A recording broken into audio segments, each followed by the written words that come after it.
doctor today. I need orders. There are things that we need to get done. She needs to be seen today. And so the girl is, she's doing her job. I'm not mad at the girl at the counter. We don't have no appointments today. Oh my God, the doctor is really booked. Let me go ask my manager. Go talk to her. So she came back. She was looking. She was like, I was like, baby. I said, baby.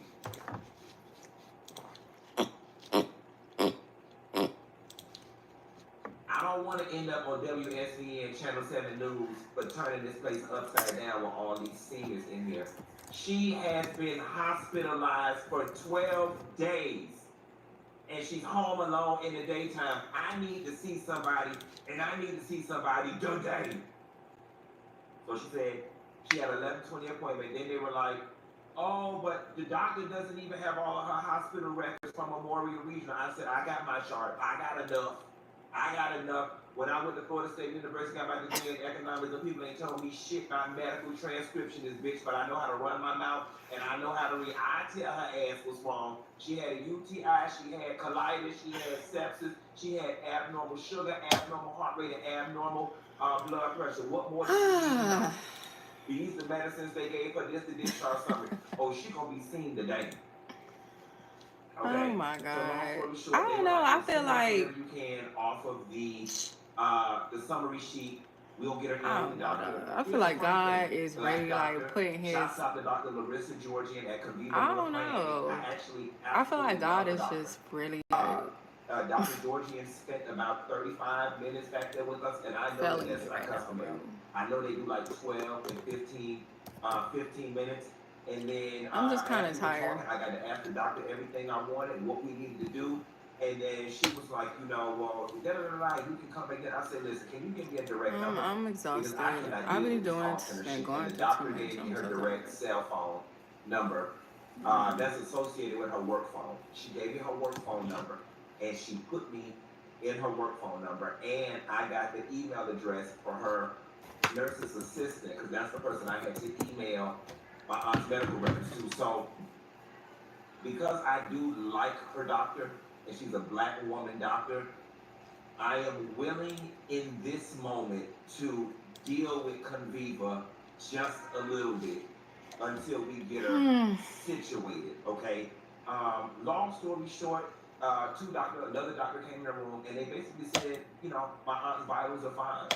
And said that she just needs to stick to her medicine regimen right now, and she will eventually be fine, but she is recovering. That she's been in the hospital for 2 weeks, that she's 71 years old, and that it just is what it is in terms of her recovery, and that she needs to stick to her medicine. My aunt isn't really eating right now, so we're giving her Glucerna and smoothies. The doctor said that they were not really worried about her not eating, just as long as she was drinking. I got the Freestyle Libre in her room. I just checked it right now, and her blood sugar is at a 134, so this is great.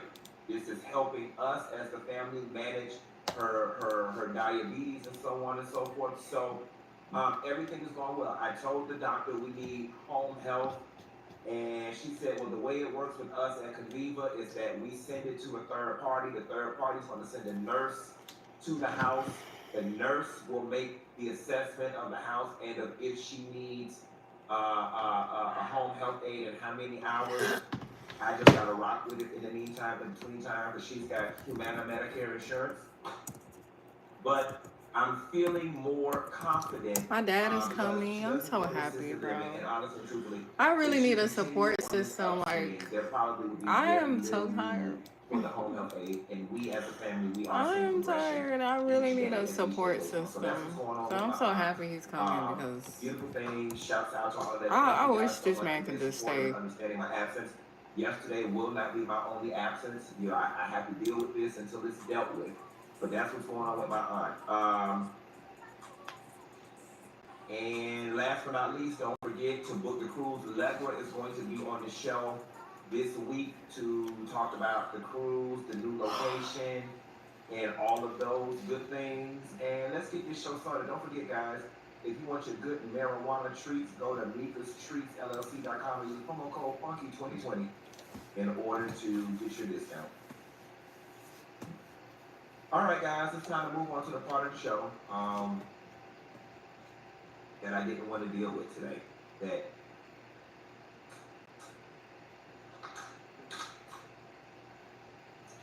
none of us want to deal with. I took a nap yesterday after I got back to the hotel from dealing with my aunt. And when I woke up, first thing I saw was Malcolm Jamal Warner passed away in Costa Rica as a result of drowning. And this one hit different. It hit different. Just now, guys, my alarm went off. My alarm went off for my aunt that's telling her to take her medicine. Beautiful thing. It hit different. It hit different for a multitude of reasons. It hit different because he was all of our brothers. It hit different because Theo was non-problematic, ain't never bothered nobody, was never in any drama, and he was just always flew under the radar. It hit different because we as Black people were just proud to see this shining, exemplary example of a Black man working across decades in television, always playing a positive role, always acting his behind off, and every time Theo popped up on our screens, we lit up. He was a household name. He was every Black mom's son. He was everybody's brother, cousin, nephew, uncle, boyfriend. He was and will be cemented in history of one of the most exemplary examples of a Black entertainer.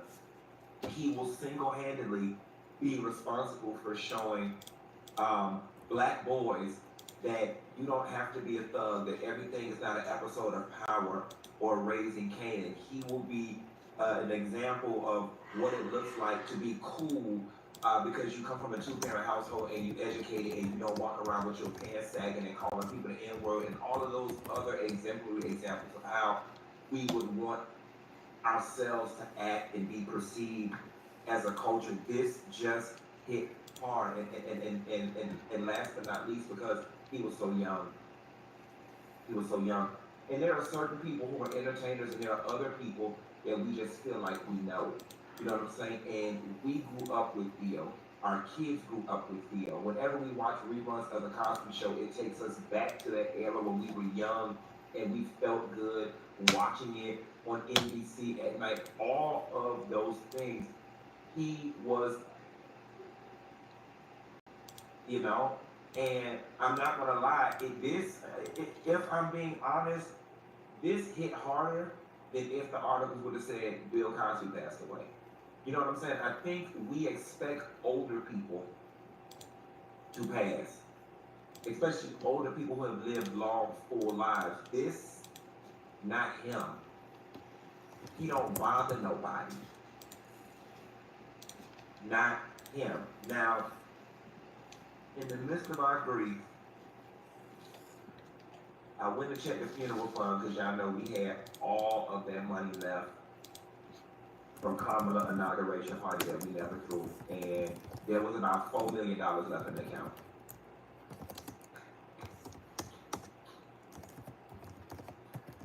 I had called the leader of the Mississippi Mass Choir, and they said they need $2,500 per choir member, plus per diem, plus flight, plus a 4-star or better hotel.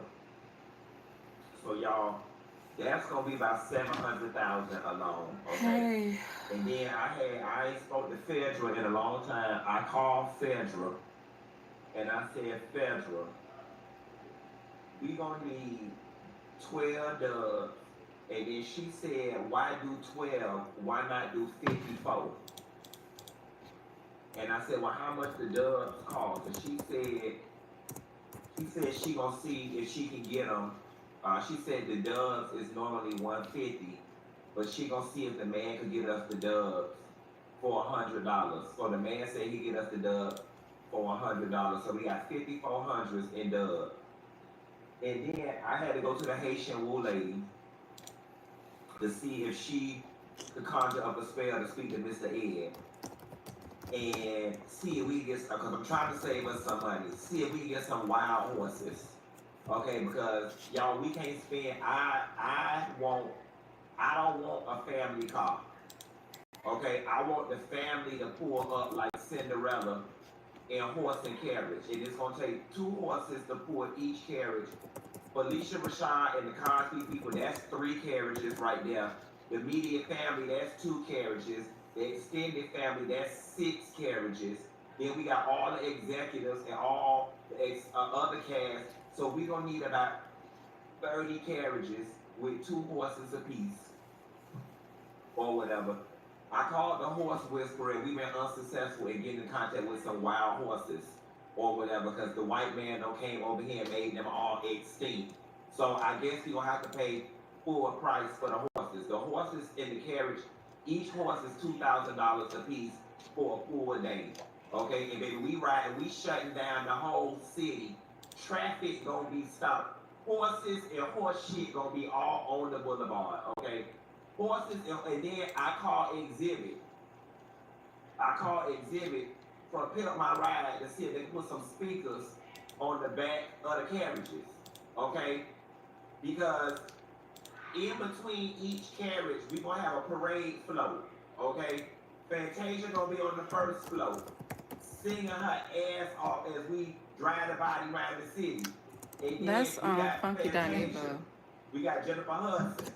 We got Yolanda Adams. We got Kirk Franklin and all those people, Tamala Man and all them. Now I'm gonna hold the Lamb, the Precious Lamb of God. We got 4 more parade stages in between each one. Now, I was trying to get a hold of Beyonce, okay? But Beyonce, people said, since I talked about her daughter and since I talked about Chloe Bailey, for me to get my ass off her line, okay? Hey. And I was just hoping, maybe, just maybe, oh my God. You know what I'm saying? We can put our differences aside, but I don't think. Yeah, I did not get accepted into this program. I am just not gonna be able to take off because we can't refund all the money. We have 4 parade stages left in between the carriages, y'all. So I'm trying to see. Somebody said Leandria Johnson, but we can't trust her. Look, Leandria probably. I'm sick. Leandria. I really thought I was gonna get it. I don't know. I really don't have the GPA. We don't need people saying Leandria was arrested after Malcolm Jamal funeral because she. I don't know why. Activity or whatever they call it. Now I have to look on the school. Down to the streets. We got to pass on Leandria. All right. We can get Kiki. And since Tamar just did the Mary J. Blige thing, now I could probably get Tamar for free. We just have to cover Tamar's flight. We have to cover her flight and give her per diem. I can probably talk to Tamar and get her free, or at least get her reduced. Kiki need the money because she got all them kids. We could probably get Kiki for $1,200. We could probably get Kiki for $1,200. I'm really hungry. Okay. I'm trying to see. Okay, we get Kiki. We got 2 more stages or whatever. Do y'all want Raven Simone to come on and sing "That's What Little Girls Are Made Of"? That's what little girls are made of. And I'm now follow me here. I'm hoping if we get Raven Simone, because Missy helped produce some of that, we can just go ahead and get Missy for free for the culture. I'm hoping we can just get Missy for the culture. She could be on the float with Raven Simone, y'all. Or because I know our emotions is bringing us to want to spend all the money, but we got to save some of the money because look, 'tis the season, folks is checking on up out of here. We can't spend up all the money, especially because we ain't getting no fundraisers lately. I'm trying to think now, do y'all want to get them Africans that be turning the caskets upside down for the pallbearers? Because we can get them to flip it baby, baby, and they can flip it. The people said no. Yeah, y'all right. We don't need them flipping the cash because baby, they drop this man, we gonna be double traumatized again. Okay, the people said they don't want Raven-Symoné. They say, is y'all want Kelly?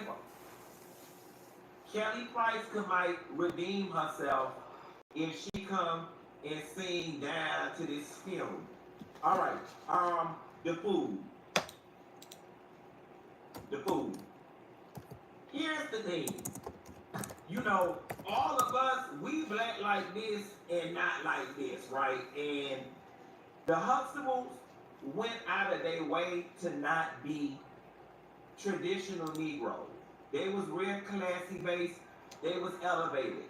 As much as I feel like we want comfort food, I'm just thinking to myself, what would the Huxtables have at their repast? Okay?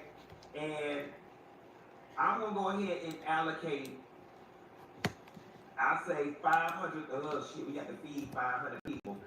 I guess we go ahead and allocate, I guess we're going to have to allocate about $800,000 to the food alone for the food and the venue. So, I mean, real quick, guys, what are we having on this menu? All right, somebody said prime rib. Somebody said Cornish hens. Now, I'm thinking we could save money, y'all, if we do the side orders family style. Lobsters, lamb chop. The people is in the comments saying Pretty Place. Of course, we're going to have Pretty Place head up the situation, but we will be taking bids for other restaurants in the greater New Jersey area to subcontract some of this because Pretty Place cannot cook the food for all of these people. We are, and quiet as kept, Pretty Place in my house right now, laying on the sofa watching the show, trying to take the list down. So y'all swear, we don't want no damn ambrosia salad. Arugula is fine. The people is saying hoagies, lamb chops, asparagus. The next person that put wings in the chat getting kicked out the funky, but this is classy based, bitch. Okay, Claire Huxtable don't eat lemon pepper wings. She ain't never had it. Okay, lemon pepper is for the low end friend. Okay, bougie people don't eat lemon pepper, and they don't eat ranch, and they don't eat ketchup. None of that would be down to the thing. People saying roast beef, oxtail piece of rice, shrimp Alfredo, Cliff love hoagies. Look at that. Y'all around here playing. We're going to come back tomorrow and get the food menu together because this is a lot to plan and I'm about to be overtaken with grief. Okay? I'm about to be beef Wellington we can have. I'm about to be overtaken with grief and I'm not a fan of normally doing this. But we don't have to call on Tyler Perry, Oprah, Michael Jordan, Magic Johnson, Don Johnson, Beverly Johnson, and Johnson & Johnson to help us sponsor some of this stuff going on because one organization cannot sponsor the whole doggone field. With that being said, our thoughts and prayers and condolences go to the Warner family. And I'm praying for you guys to comfort during this trying time. Ozzy Osbourne died. And on to our political. I be trying to look for like the deadline. House Republicans pushed to rename the Kennedy Center Opera House after we ain't got no money for him. Okay? We ain't got no money. We ain't got no money for him. We ain't got none. We go moving on to the political corner. Okay, somebody said I'm dead and so is he. Okay, moving on to the political corner. House Republicans push to rename the Kennedy Opera Center House after Melania Trump. House Republicans don't bump their goddamn head. Let me tell y'all something, and I ain't even much gonna lie to y'all. I don't got a lot of smoke from Melania Trump, because one thing about this lady, she just doing what her enslaver be telling her to do. She really don't bother nobody. If anybody that don't like that man more than us is her. She don't even like that man. She don't even agree with that damn man. That lady just wanted her family over here. All she care about is eating good, dressing good, and bearing. Okay, bearing or Byron, whatever the hell this name is. I don't have a lot of smoke for this lady. I really don't. I really don't think Melania Trump is a bad lady. I just think she's in a bad situation or whatever. But I will say this. I think that she is the most uneventful first lady that we've ever had. The bitch ain't known for nothing. The bitch ain't known for nothing. She ain't known for nothing notable. The most notable thing this lady did was roll her ass behind her husband back at a press conference. While his ass is over there trying to cement Rose Kennedy's rose garden, you would think that someone like her would come behind and say, no, I'm going to take my ass out there and prune the roses. She just good for, ain't worth a damn. Melania Trump ain't worth a damn. You know what I'm saying? And why I'm not all in white people business and I don't pretend to be all steeped in the knowledge of what's going on, why is it that not only does Donald Trump have a wild hair up his ass for black and brown people, but he also has a wild hair up his ass for the Kennedys? Like, you know what I'm saying? All this white on white violence and this white on white crime, this white on white crime is upsetting me and my homegirl. And if you can't go to Rose Kennedy Rose Garden when you visit the White House, where the hell could you go? Bitch, we could go to Caprini Green if we wanted to goddamn cement, if we wanted a hot bitch. We could get in the time machine and go back to elementary school if we wanted a hard court to play box ball on, or play kickball, or play double dutch. When we come to the White House, bitch, we don't want to see a parking lot where the Rose Garden was supposed to be.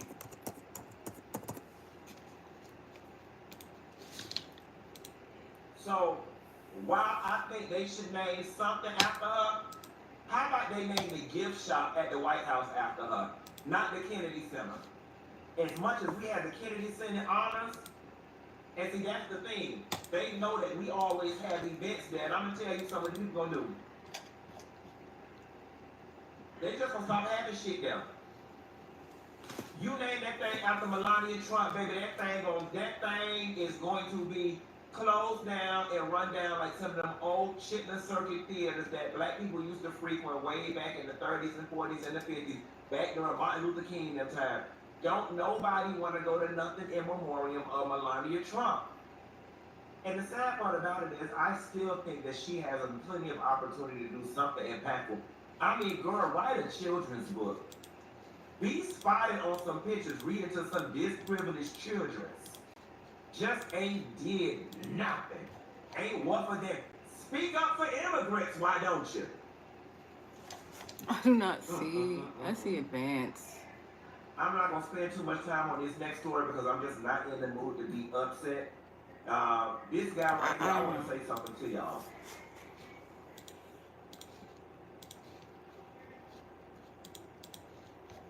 I'm going to click it because it says this 2 years. This is so mean.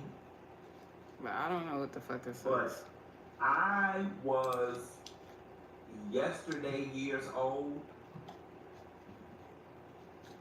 I was yesterday years old when I finally understood with my whole heart, my whole mind, my whole body, and my whole soul why certain groups of white people are racist.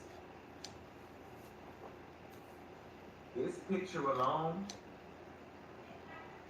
it explained absolutely everything to me.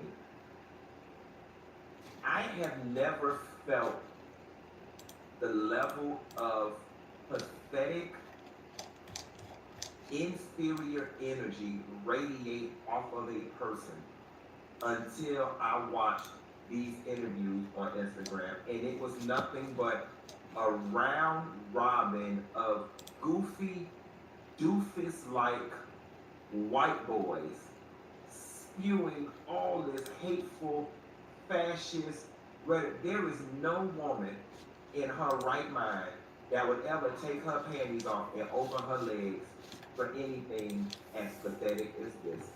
And when you occupy the earth with this spirit and in this body, honestly and truthfully, you have no other choice but to be hateful in order to feel good about yourself. That makes you a fascist. Like, follow me here. One of these things is not like the I other. don't know. Like, you walk through the mall and you do realize that you are literally the lamest person in the mall.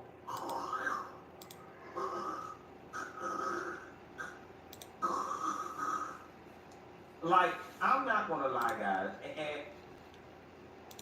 and there's just something about my character that I always find a way to have empathy for people and understanding people. I get it. I get it. Nobody would ever want to be him. Nobody.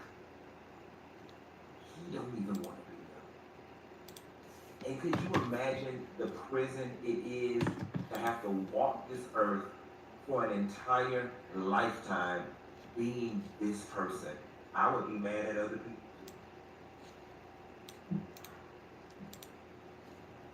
I would be, oh my God. It's just like, I'm going to tell you something. There is absolutely nothing a person like this could ever do or say to make me upset my makeup or disturb my tears. I could be walking to my mailbox and this boy could be standing across the street and call me 300 niggers from across the street, and I promise y'all I will continue to read my mail and walk back. And there is absolutely nothing I need to finish this book. Somebody like this that could ever move me to chorus. It's been really tough. The level of I have no idea like what's going on. Overtake me by just looking at him. I would just be like, Lord, bless his heart. Bless his heart. And so then what happens, guys, is that you get a room of people like this who have the same esteem levels, the same outlook on life, the same political views, and it's just a round robin cluster F of BS. This person and Mitch McConnell, same person. Him and Mitch McConnell, same person. And it's funny because when I first heard Dr. Frances Cress Wellesley's theory about racism, and in short, she says, essentially, white people and racism is in their DNA. She says that racism, she theorizes that racism is necessary for their genetic survival. Because, the world over time is darkening and browning and whatever. And it's just weird to me because when I first saw it, when I first heard that, it didn't sit well with me, right? I was like, what type of militant fight the power of Black Panther stuff is this? But as I dug deeper, and you look at somebody like this, it is necessary for his genetic survival because no woman, black, white, green, brown, or terracotta color wants to procreate with that. Who would want to have a baby with that? With anything, and again, follow me here. It's not about his aesthetic. This is not an aesthetic thing. The world is filled with beautiful people and ugly people. It's not his aesthetic. There is an energy. There is an energy that radiating from off of him, and I hate to refer to anyone as inferior because I don't think it makes me better. I don't think it makes me any better than a white person who thinks that we're inferior. So I definitely try to refrain from calling entire groups of people inferior because I don't believe that. But I do believe that this is inferior, and I do believe that him and others like him, they know that they are inferior. and that the only I thing miss they have to home. hold I on want to to move. Like, is that tiny little thing I miss my called family. I miss racism. home. And even with it, they still go home at night and cry. Even with racism and all the privileges that come along with it, they still go home and stew in envy and jealousy and all of those other negative emotions because they can't be something or somebody else. Like, yeah, if I was standing in the grocery store next to a black person, a Latin person, and I was him, I would be upset too that God made me that way. I would. Or whatever. But anyway, the story is not even about all of that. The story is about the fact that he lost his job and now he done ran over there and tried to do a GoFundMe. He pulled $30,000 in. And the beautiful thing is it don't even matter because all those MAGA goofballs are going to donate. And somebody said, Funky, do the face again. That makes you a fascist. I guess I am. I felt so bad for him, the secondhand embarrassment. But anyway, you know, just like the Kyle Rittenhouse and all those other stories, the MAGA folks love it. His ass will be fine. You will be fine. And the fact that, y'all don't got so emboldened by y'all's president and y'all don't believe in consequences, and he's going to put, I got fired from my job for my political beliefs. Well, your political beliefs are some BS. And the fact that you were bold enough to spout out those political beliefs on a public platform as large as the one you did, you deserve to have been fired. Moving right along. Jackie Christie and her daughter. In the words of Luther Vandross, I'm going to take my time and do this thing, y'all. And I do that. And I'll do that. And I will. Yes, I will. Yes, I will. Now, I'm not going to take my time. I'm just going to cut straight to the chase.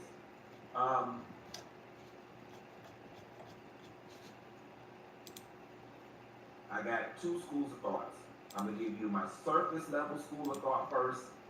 Then I'm going to give you the deeper school of thought. First school of thought, Chantel deserved everything that happened to her. I haven't watched Basketball Wives this season, but I did watch the scene several times. It is beyond evident that Chantel was trying to get a moment, okay? You can tell Chantel took a bath. She put some FDS spray and some powder on her pussy. She put her deodorant on. She sprayed on her good perfume. She steamed her dress, put on her high heels and her red lipstick with the intention of coming to film this scene to get the shit started. And the more and more Jackie pulled away, the more and more she pushed and she pushed and she pushed until she actually physically pushed. Jackie tried to walk away. Jackie tried to leave. Jackie went to another room. She was adamant about making an ass and trying to embarrass her mama for whatever reason, and maybe her reasons are valid for wanting to do it. I don't know.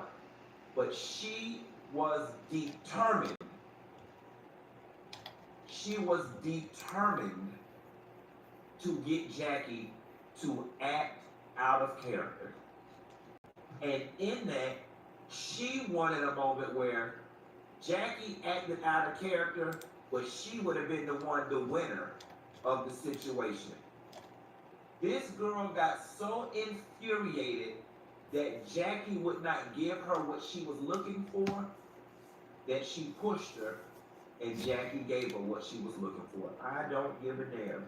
And I'll be the first person to tell y'all, I've cussed out my mama and my daddy, and don't feel no ways about it, and it was completely warranted, and I don't give a damn what y'all and y'all Bible said, okay? I've cussed out my mama and my daddy.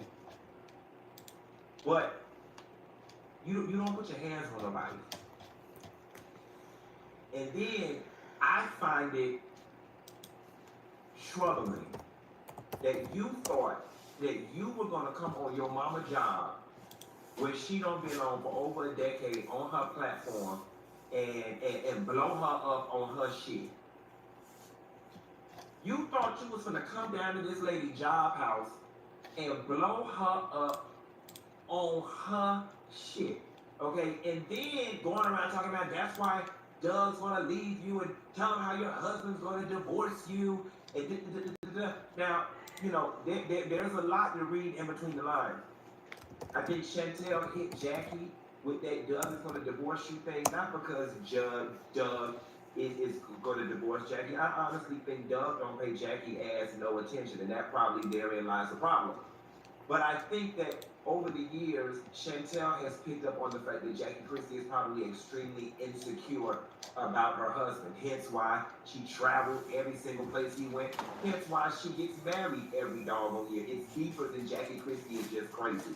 You know what I'm saying? I think Jackie needed that reassurance every year that this is my man and he's not going nowhere. I think that Jackie maybe, you know what I'm saying, obsessed and slightly insecure about her husband.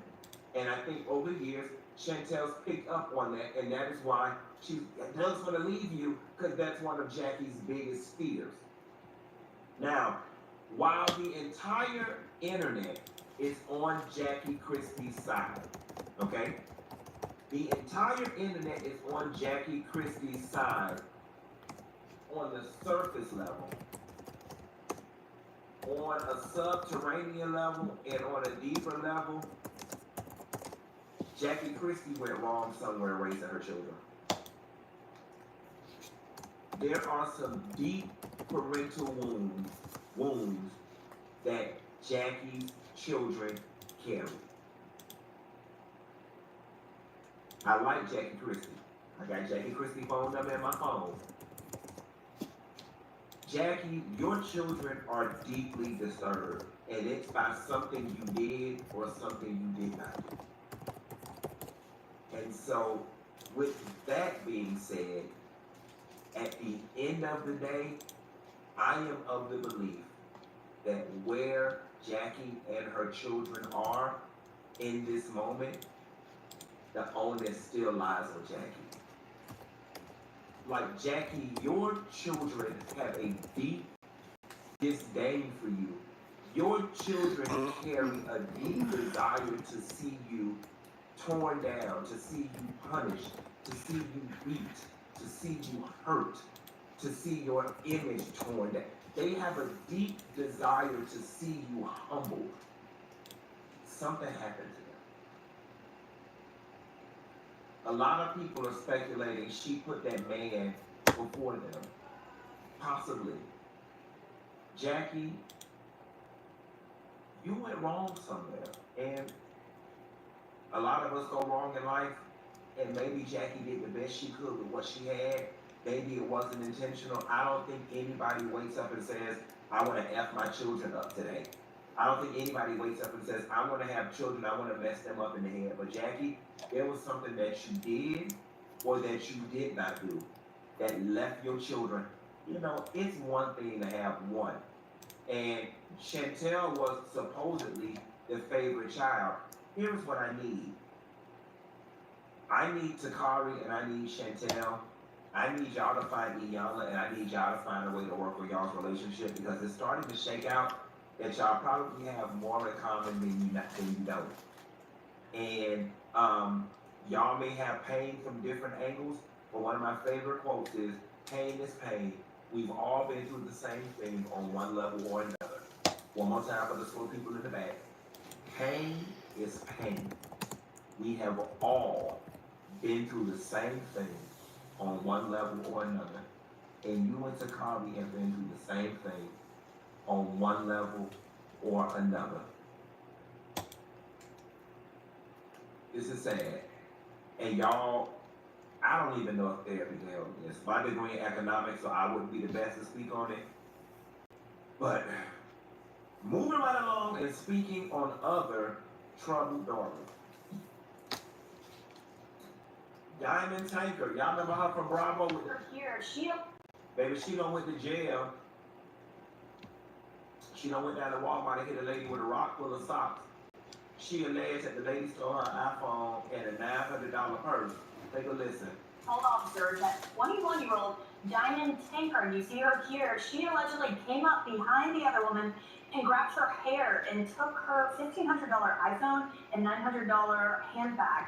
The victim's grandmother said Tankard had a sock filled with rocks and used it in the alleged attack.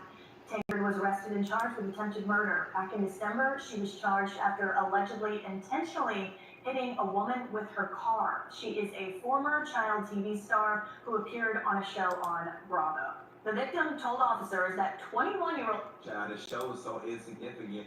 News reporter Fish didn't even know the name of the damn show, and I don't even remember the damn name of the show either. So y'all know the Tankard man, the religious man, and he's responsible for all that music that y'all hear when y'all go in Cheesecake Factory. They was on Bravo. Black family, I think they lived in like Maryland, D.C. area or whatever. Jewel Tankard and the other man, it was little corny Cosby Show like family. Anyway, the Tankards was the show. The big thing about this is basically Vanessa Huxtable took a sock full of rocks and hit somebody. That's the reaction you're supposed to be having in this moment. She's Vanessa Huxtable. Comes from a great family, rich, black wealth. You expect Sexy Red to go to jail for knocking somebody upside the head with a bag full of socks, bag full of rocks, and not Vanessa Huxtable. That's the takeaway. Or they say they live in Murfreesboro, Tennessee. Same thing, child. Maryland, Murfreesboro, same thing. Moving right along. Shannon Sharpe. I'm not going to spend a lot of time here. Shannon Sharpe's multi-million lawsuit against the sexual assault girl was dismissed with prejudice. His $50 million lawsuit, we already know that he paid the girl off.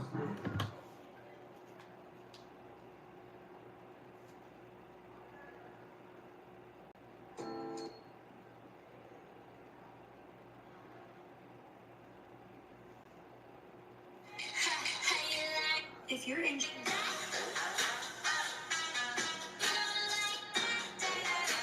We already know. You paid the girl off. Why did you choose nursing? If you want to go to grad school and you want it to be as fast as possible and as cheap as possible, listen to this. Hi, my name is Jojo. I'm a licensed clinical social worker, and I completed my master's in under 1 year, and it was all because I didn't go to UCF. The reason why I didn't go to UCF for their master's program was because they're required to have students complete their internship hours while having a full course load, so 2 to 3 classes, Nobody on OnlyFans really doing those two things at the same time. And most of us have to work and sustain a family while going to school. That was my case. I had to literally make money, produce money while in school because I had a family to feed, including my mom. And while I was getting my bachelor's degree, I had another colleague who was also doing her master's, and she was taking her time, sweet time, and that was not me. And she gave me the greatest advice that I will always thank her for doing. She said, look outside of the state for your master's degree. Look for online programs, especially me, because I did my first 2 years of college online. I love online. I get to do things on my own time, and that's work better than physically going into a class and being lectured and falling asleep. She said, look outside of state because a lot of times it's cheaper, you don't have to worry about commutes, and a lot of other graduate programs have the curriculum set up where you finish your classes first, your coursework or your degree, your master's degree, and then at the end, you focus on your internship. No courses, just internship. Which is great because I get to work full time and do my courses for about 11 months and then around 10 months. And then the last few months, you just focus on your internship. Actually, it's courses for like 9 months, and then the final months of the year, it's internship. It's about 3 months. Those 1-year programs are called advanced standing students, which means Can someone help me out? At SW Labs, is it possible to work full-time and complete the program and internships? It was an expensive ass lesson.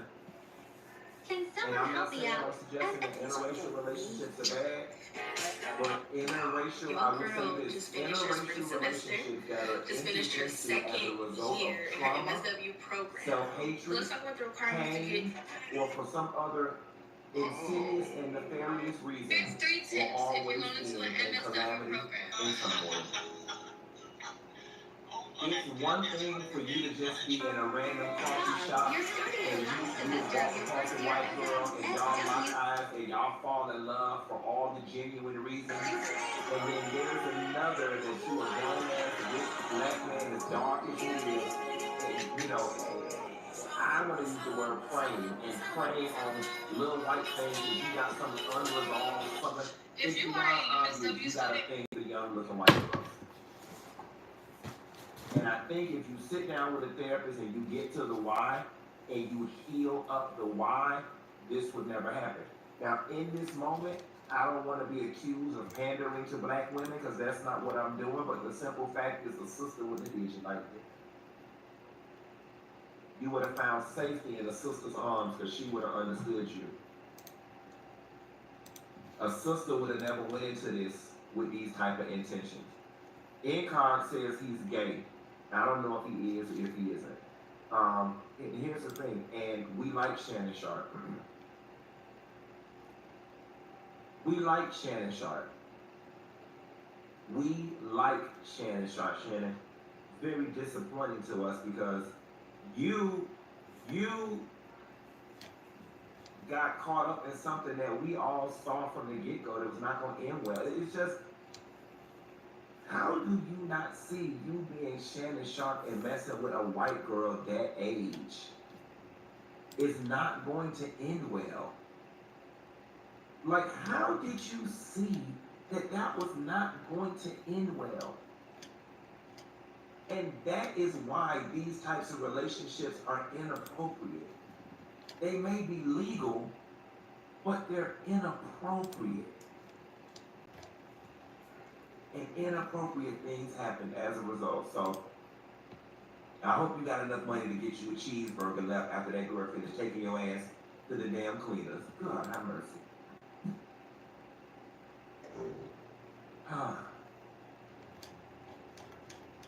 Tyrese begging for help, contacted Mary J. Blige and listen. No! No!